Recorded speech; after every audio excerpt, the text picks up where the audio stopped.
Hi! Good morning! Ayan, tapos na po tayo sa ating succulent. Ito po ay order ng isang teacher from SCT CSC School. Ayan.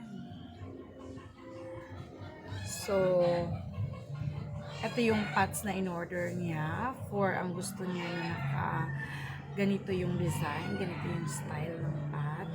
So, hexagon by hexagon ba yun?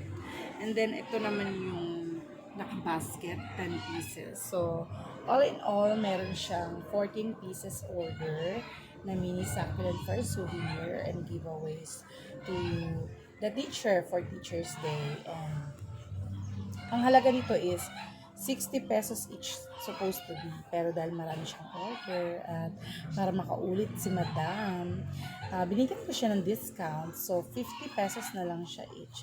So, mayroon akong 700 para sa order niya na to.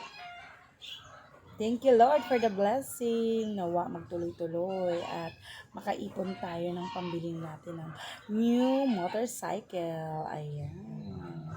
Thank you, Lord. Thank you, everyone, for watching. Hope you like my video. I'm starting vlogging na. And since sa panahon ngayon, parang ang dami nagbo-vlog and kumikita sila, I pray na darating yung time na ako din ay kikita. So, God bless. Thank you for watching. Bye!